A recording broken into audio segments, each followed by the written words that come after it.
Sup YouTube, it's your boy Jant, and today I'm going to be explaining some things that you probably didn't know about your 5th or 6th generation Golf, Jetta, or Passat. But I'm mostly going to be talking about Jettas in general, but anyways, let's get started.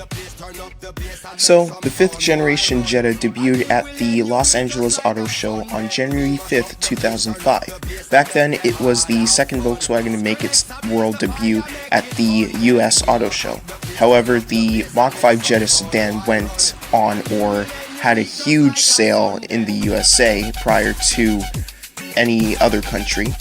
This included a $290 million new engine production line for the 5-cylinder engine, and the US spent around $200 million on 460 robots to build the Jetta, Golf, Passat, Beetle, Mono, Polo, and the Touareg, which increased the automation by 80%. Now, some countries had different names for the Jetta, Mk4 and Mk5, and Mk6. Like, for example, in Mexico it's called a Bora, in Colombia it's called a Vento, and in Argentina it's called a Sagittar. And to be honest, I don't get what these names mean, but for all I know, it could mean the same thing.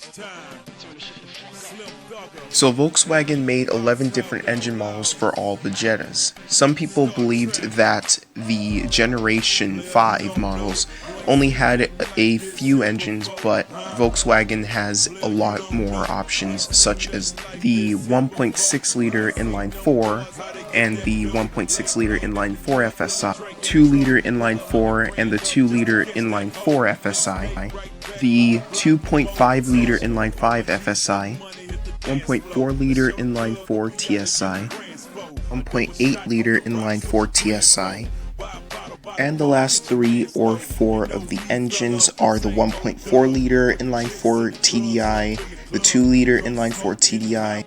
To be honest, that is a lot of engines that Volkswagen has produced since then.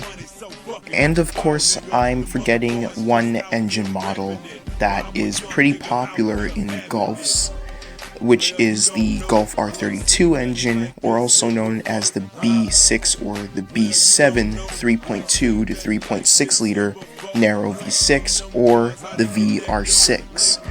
Now, I know it wasn't used in any of the Jetta models, but if you have a conversion kit, you can actually fit this behemoth narrow V6 in a Mk5 Jetta, but you would have to convert your car from a front-wheel drive to an all-wheel drive, which would cost thousands of dollars. In case you didn't know, FSI means fuel stratified injection, TSI means turbo stratified injection, TFSI means TFSI, which is the most powerful design, means turbo fuel stratified injection, and TDI is turbo direct injection.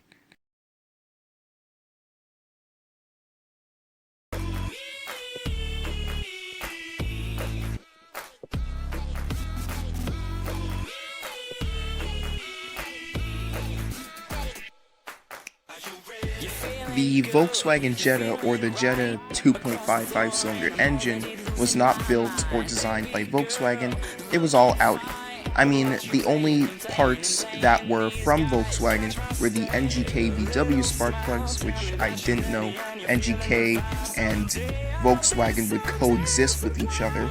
But anyways, the engine cover, or the Volkswagen engine cover, the Volkswagen airbox, and the Volkswagen intake manifold.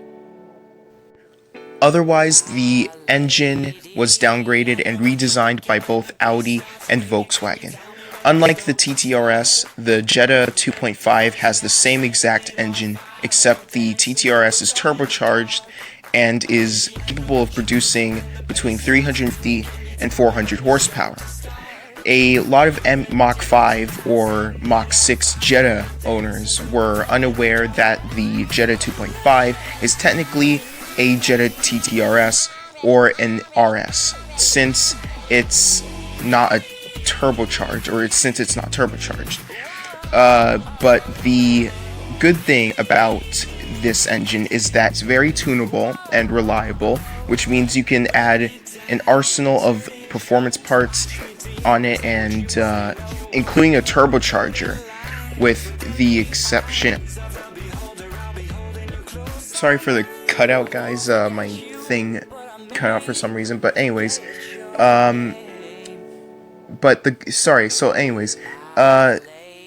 it's so the Jetta 2.5 has an arsenal of performance parts on it, or you could put an arsenal of performance parts on it, including a turbocharger, with the exception of a supercharger, but it has to be custom built. Now, another way to know officially if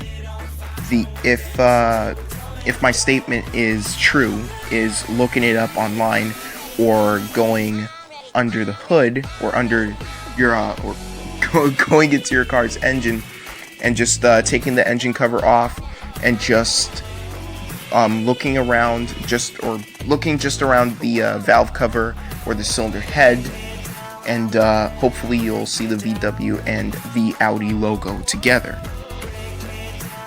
Now, as much as I want to say that the Jetta 2.5 is a tuner car, it's actually not, sadly. It's just a family wagon, or just your typical economical grocery getter car. The Jetta 2.5 was not meant to be a sports car. It was only meant to compete with other economy cars, such as the Toyota Corolla, my mom's car, and the Honda Civic or the Civic LXE. I mean, how would you expect, or how would anyone think that this car is a sports sedan? It gets 25.5 miles per gallon. It gets between 150 and 170 horsepower, and the 0 to 100 time is like 7.8 to 8.2 seconds, depending on the model year. And on top of that, the interior isn't exactly packed with expensive high-quality leather or carbon fiber. The only thing sporty-ish about the Jetta 2.5 is the manual and DSG automatic transmissions and the engine itself. But just because it's a grocery getter car doesn't mean it's not tunable. But it's definitely one of Volkswagen's most reliable cars. Anyways, the engine does leave off some good throttle response, smooth and efficient or effective power delivery, and perfect engine balance. By the way, all of the Mk5 Jettas have chassis based off of the Mk4 Jettas, except the body is smoother and it's different, and the chassis are a little bit updated. Now, the last thing I'm going to tell you guys is where the audio jack is located in the 2005 to 2007 Generation 5 Jettas. But remember, cars back then, or cars in the early 2000s, barely had audio jacks. Anyways, the audio jack is located somewhere in the glove box, I believe. I was surprised that Volkswagen would put an audio connecting device in the glove box, and to be honest, I think it's kind of stupid. But I'll show you a video just so you would know what I'm exactly talking about. This is where it is. There's that white little box right there where the light is, I guess, in the older models. But as you can see, mine's an auxiliary cord. Had no freaking clue. Had this car for about a year, wishing that I had an auxiliary port. And my computer broke, so I couldn't even make any more CDs, and it was just killing me. I had one CD, otherwise it was just radio. So that's where it is. I got this flat cord too. It closes with the glove box. It's kind of annoying it's coming out of the glove box, but I'm sure I'll eventually run something. make it kind of come out underneath here somewhere, probably. And a little change drawer thing or whatever. Might even pop out one of these buttons, havent sticking up out of that. But yeah, guys, I figured that out, and I immediately ran out to Walmart and got the cheapest cord I could find, which was $1, and it's pink, but I don't care because it was only $1, and I'm super pumped about this. So yeah, that's that. If anyone's as stupid as I am and couldn't figure it out, that's where it is. Open the glove box, top right corner is a little white box. And again, this is 2007 and up only, I guess. So 06 and down shouldn't have it. But yeah, guys, I'll get out of here. Thanks. Hope you guys enjoyed the video. Now, I just want to give credits to the Kelly Blue Book Watch It News, Eric Weber, Funok Europe, Auto Top NL, and Mark Morgan and LEP Automotive. So anyways, make sure to like this video and subscribe to this channel. It would really mean a lot to me. Anyways, peace.